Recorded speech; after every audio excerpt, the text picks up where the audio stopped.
Delivery হবে যে রুগী আপনার কি হয়? আমার বোন হয় স্যার। কত নাম্বার বেডে রুগী? 304 নাম্বার বেডে আছে। ওই রুগী তো ডাক্তার খান সাহেব দেখতেছে। আমি যতটুকু জানি ওই রুগীর কন্ডিশন তো ভালো আছে। তা ডাক্তার কি বলছে, সিজার ছাড়া কি ডেলিভারি সম্ভব না? ডাক্তার সাহেব তো তাই বলছিল, কিন্তু সিজার করতে তো অনেক টাকা লাগবে। আমাদের আর্থিক অবস্থা একটু খারাপ, এই জন্য সিজার ছাড়া ডেলিভারির ব্যবস্থা করলে ভালো হইতো স্যার। এই রুগী তো আসলে আমি দেখছি না, এটা ডাক্তার খান সাহেব দেখতেছেন। তার সাথে একটু কথা বলে দেখেন। স্যার আমি তো ওনার কাছে বলছি, কিন্তু উনি বলছে সিজার ছাড়া কোনোভাবেই ডেলিভারি সম্ভব না। আপনি যদি একটু বলে দিতেন তাইলে ভালো হইতো স্যার। আচ্ছা, আপনি অপেক্ষা করেন, আমি কথা বলে দেখি। জি স্যার, আমি অপেক্ষা করতেছি এই জায়গায়।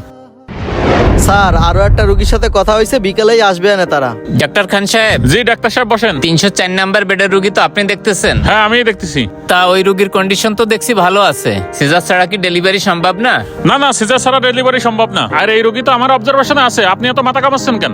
তাদের আর্থিক অবস্থা ভালো না, তো এই জন্য বলছিলাম সিজার ছাড়া করা যায় কিনা। স্যার এই রোগী তো আমি নিয়ে আইছি, আমি জানি তারা সিজারের টাকা দিতে পারবে, সমস্যা নাই। তারা আরো অনেক জায়গায় ডাক্তার দেখাইছে। গরিব মানুষ তো, এই জন্য বলতে আসছিলাম। এখন দেখেন আপনারা যেটা ভালো মনে করেন। তুমি কি পেশেন্ট নিয়ে আইছো আর এরা কি ঝামেলা শুরু করছে?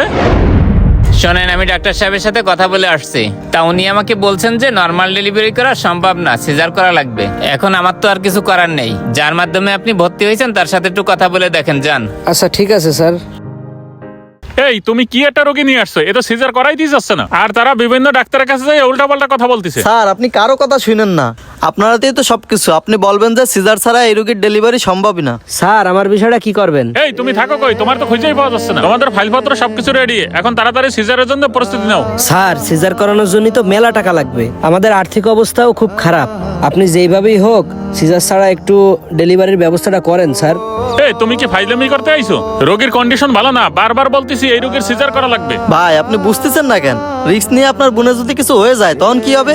কিন্তু ভাই সিজার করাইতে যে 28,000 টাকা লাগবে, এই মুহূর্তে তো আমার হাতে টাকা নাই, আমি কি করব তাইলে? টাকা নাই আপনি যেভাবে হোক ম্যানেজ করেন। আপনার বোনের জীবনের থেকে আপনার কাছে টাকার মূল্য বেশি। না ভাই, তাহলে আমার ফোনটা আপনি বন্ধ করেন, অপারেশনের না না, ব্যবস্থা ফোন করেন। রাখা লাগবে না, আপনি টাকা ম্যানেজ করে নিয়ে আসেন, তারপরে আপনার বোনের অপারেশন হবে। আচ্ছা ঠিক আছে, আমি যাচ্ছি ভাই, আমার বোনের জন্য কিছু না হয়।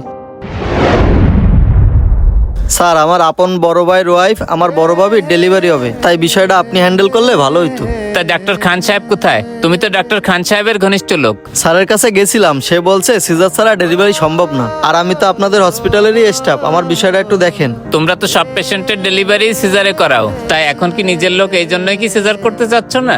স্যার সিজারে তো অনেক টাকা খরচ হয়ে যাবে, আমাদের পক্ষে সিজারে ডেলিভারি করানো সম্ভব না। তা অন্যান্য রোগীর ক্ষেত্রে যে সিজার করাও সেটা সম্ভব হয় কিভাবে? আমি একবার একটা পেশেন্টের ব্যাপারে রিকোয়েস্ট করছিলাম সিজার ছাড়া ডেলিভারি করতে, কিছু টাকা কমিশন খাওয়ার জন্য। সেই রিকোয়েস্টটাও শোনোনি।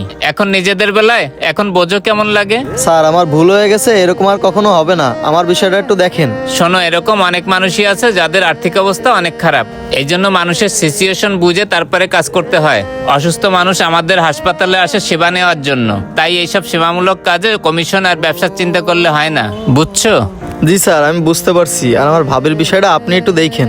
আচ্ছা ঠিক আছে, আমি দেখবানি। ঠিক আছে স্যার, আমি কেবিনের দিকে যাই।